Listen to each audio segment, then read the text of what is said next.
Hi there, everybody. I'm Jennifer Angel. This is my overview.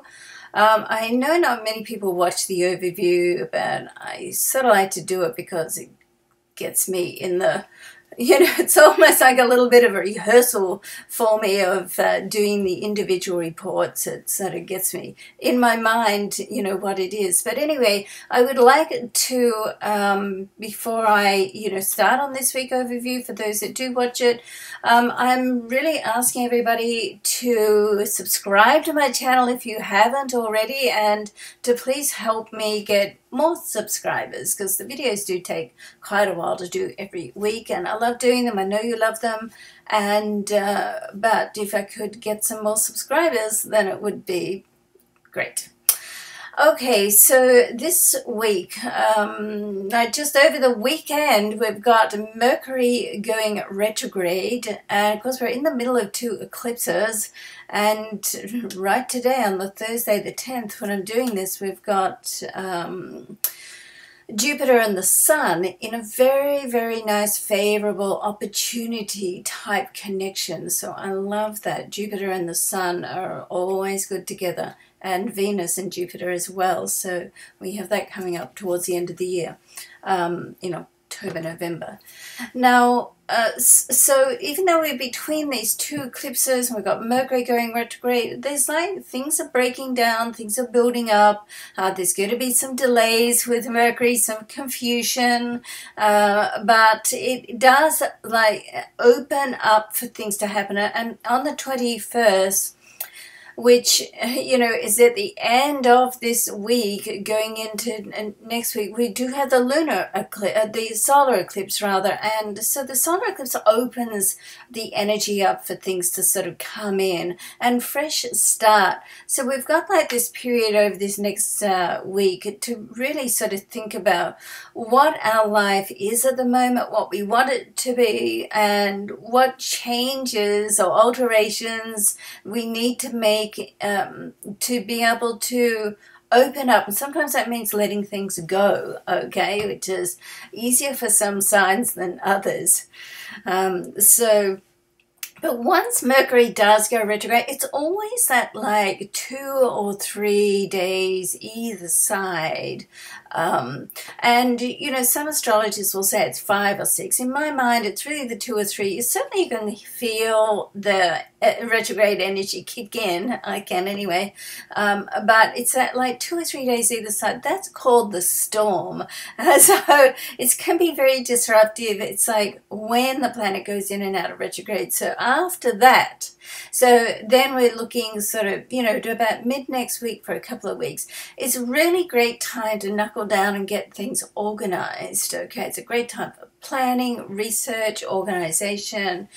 So it's not all bad news with Mercury retrograde. It's not one of my personal favorite transits, but everything has two sides. So we have to sort of look at the what the benefits are, and then at the same time we do have the Sun in a nice trine to Saturn. The Sun and Saturn together are like a trine. It's like it's an easy aspect energy. It's in fire sign, so it gives it like that spurt of putting things into action, even though we've got the Mercury retrograde, being able to sort of push them forward a bit. And the Saturn makes everything real, so I like that. I really like Saturn in Sagittarius, because there's a nice balance of being freedom and visionary and pulling back and making it real. So it's a good balance between idealism and realism. So Saturn sort of keeps everything sort of honest and real. So in that sense, it gets a little bit of a bad rap, Saturn, because it can be cautious and limiting and authoritative and all the rest of it, and controlling, of course, and all the rest of it. But as I said, everything does have two sides. So I like that very much, and particularly as, of course, in the Leo, where the Sun and Mars are at the moment, and the Sun and Mars are still within that orb of influence of the conjunctions. It's still quite a bit of power there. That's where the solar eclipse is going to be as well. So happy birthday, Leo. And don't forget, if it is your birthday, it's a great time to have your solar return reading. So go on to jenniferangel.com and check that out. On the reading page. Then midweek, or earlier in the week, with Venus is opposite Pluto. This is another aspect, even though it's an opposition. I mean, another aspect I really like, because Venus and Pluto together is like, it's transformation. It's very much about money and love. So I always think and you know, with the other things that are going on now, Venus is in Cancer, Pluto is in Capricorn. So something on the love level can certainly come up, but something out of the blue can happen with money too. And it's almost like it's a restructuring. And with that connection that we have between the Sun and Jupiter, because Jupiter is in another cardinal sign, so there's a whole cardinal putting things into action sort of vibe here. And also right at the end of the week, we have two aspects of Jupiter. One is Venus is going to square Jupiter.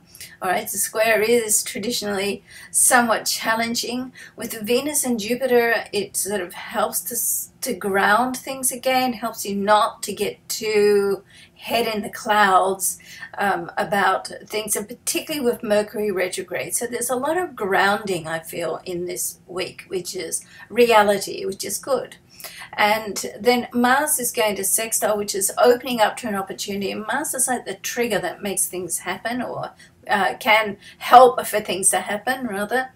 And that's Mars and Jupiter. So, and then directly after that, on the 21st, we've got that solar eclipse. So it's, you know, I like this week. It's sort of like a building up, even though there's some delays and frustration. But, you know, what's a week without a little bit of frustration? A great week. That's what it would be.